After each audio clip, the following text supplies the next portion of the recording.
La peau de chagrin d'Honoré de Balzac, publiée en 1831, occupe une place importante dans l'œuvre réaliste de ce dernier. Dans cette œuvre, le lecteur est invité à réfléchir à travers le personnage de Raphaël de Valentin, où il poursuit une certaine enquête du bonheur et met sa vie en jeu pour y arriver. Ce roman est donc une œuvre réaliste et fantastique. Une scène du roman est particulièrement marquante. Dans celle-ci, Raphaël rentre dans un magasin d'antiquités où il découvre un vieux marchand et une peau de chagrin représentant un pacte. Ce pacte est vicieux, car à chaque souhait de son détenteur, sa vie sera fractionnée. Raphaël accepte le pacte et se fait prévenir des dangers de ce pacte par le vieil homme qu'il ne prend pas au sérieux. La question posée est donc la suivante. Comment Raphaël va-t-il réagir suite à la signature du pacte? Pour y répondre, nous verrons dans un premier temps les préventions du vieillard faites à Raphaël par rapport au pacte. Ensuite, les réponses de Raphaël aux paroles de l'homme qu'il prend pour des moqueries. Et enfin, le déni et l'aveuglisme de Raphaël face à la situation. L'extrait étudié est donc celui-ci. Non, non, jeune étourdi. Vous avez signé le pacte, tout est dit. Maintenant, vos volontés seront scrupuleusement satisfaites, mais aux dépens de votre vie.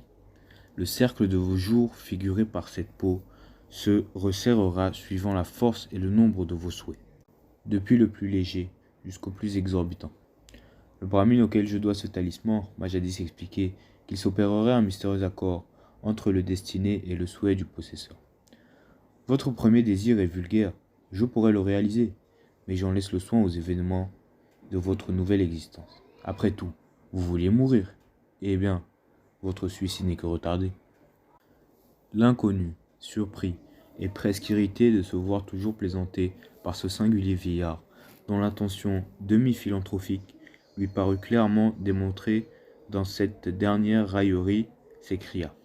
« Je verrai bien, monsieur, si ma fortune changera pendant le temps que je vais mettre à franchir la largeur du quai. Mais si vous ne vous moquez pas d'un malheureux, je désire pour me venger d'un si fatal service que vous tombiez amoureux d'une danseuse.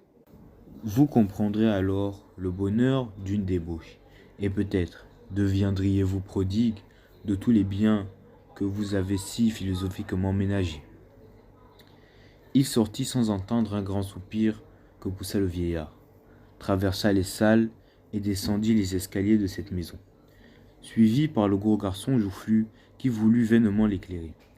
Il courait avec la prestesse d'un voleur pris en flagrant délit. Aveuglé par une sorte de délire, il ne s'aperçut même pas de l'incroyable duplicité de la peau de chagrin qui, devenue souple comme un gant, se roula sous ses doigts frénétiques et put entrer dans la poche de son habit, où il la mit presque machinalement. Tout d'abord, le vieil antiquaire a prévenu Raphaël du danger et du mystère derrière le pacte. L'action de ce jeune homme est irréversible et il doit donc finir sa vie avec cette malédiction. Nous le voyons au passé composé ou bien à la répétition dans la citation. Non, non, jeune étourdi, vous avez signé le pacte, tout est dit. Ou bien encore dans la métaphore. Le cercle de vos jours, figuré par cette peau, se resserrera suivant la force et le nombre de vos souhaits. Où nous pouvons comprendre qu'il est impossible à Raphaël de fuir de cette malédiction qui entraînera vicieusement sa mort due à ses désirs. De plus, dans la citation, depuis le plus léger jusqu'au plus exorbitant, nous remarquons la gradation qui nous fait comprendre que tous les souhaits de Raphaël seront comptabilisés sur sa vie, quelle que soit leur valeur. Ensuite, le mystère derrière la peau de chagrin a été décrit par son premier propriétaire. Nous le voyons à l'adjectif qualificatif, mystérieux, dans « Le brahmine auquel je dois ce talisman m'a expliqué qu'il s'opérerait un mystérieux accord entre les destinées et les souhaits du possesseur. » La prévention du vieillard est aussi marquée avec l'utilisation du champ lexical du conte, avec des citations telles que talisman, mystérieux, destiné ou encore souhait. Ces expressions, dignes des contes anciens orientaux, permettent de renforcer l'aura pleine de mystère de cette peau. Ensuite, dans votre premier désir et vulgaire, je pourrais le réaliser, mais j'en laisse les soins aux événements de votre nouvelle existence. Nous remarquons que l'attribut vulgaire montre un taux de provocation chez le vieillard, car Raphaël n'avait pas encore compris ce qu'il attendait. Enfin, le vieillard confirme que le destin de l'homme est scellé, après avoir compris que ses mises en garde ne servaient à rien. Nous le voyons au ton railleur ou moqueur dans la citation. Après tout, vous voulez mourir? Eh bien, votre suicide n'est que retardé. Tout cela peut nous permettre de dire que malgré les préventions du vieil homme, Raphaël prit ses paroles pour de simples moqueries. Ensuite, pensant que le vieillard se moquait de lui, Raphaël lui donne des réponses qui nous montrent qu'il n'a pas la bêtise de croire à de telles sottises. Raphaël ressent de l'humilité et de la moquerie à cause du vieillard. Nous le voyons au champ lexical de la moquerie, avec des citations telles que plaisanter, dernière raillerie ou encore moquer.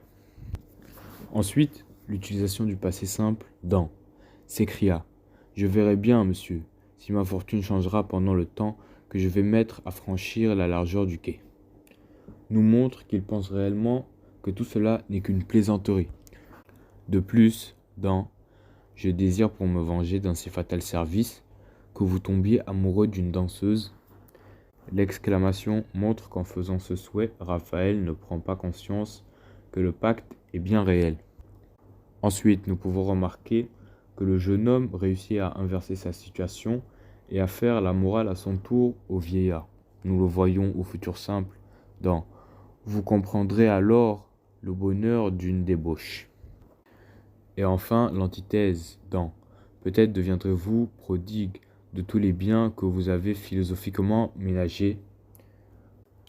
Ici, Raphaël se moque du vieillard en soulignant sa soi-disant mesquinerie qu'il veut dévoiler en quelque sorte. Donc, après avoir pris toutes ces histoires pour une blague, Raphaël s'en va avec un aveuglisme inexpliqué. Enfin, nous voyons le déni et l'aveuglisme chez le jeune homme, malgré de grands signes que la malédiction est bien réelle. Raphaël est réellement pressé de quitter le vieil homme. Nous le voyons grâce à l'utilisation de certains verbes d'action tels que sortit, traversa ou encore descendit.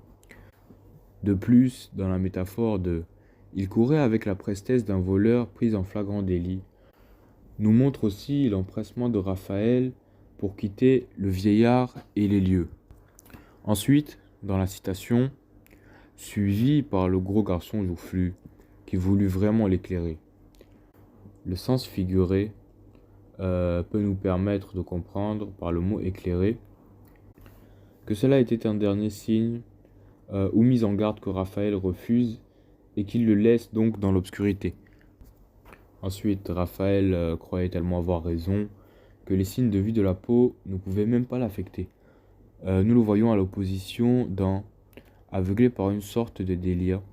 Il ne s'aperçut même pas. Le déni du jeune homme peut aussi être remarqué dans d'autres citations telles que « qui devenu souple comme un gant avec la comparaison », qui est une représentation de l'alliance entre la peau de chagrin et Raphaël, qui ne remarque même pas ce phénomène.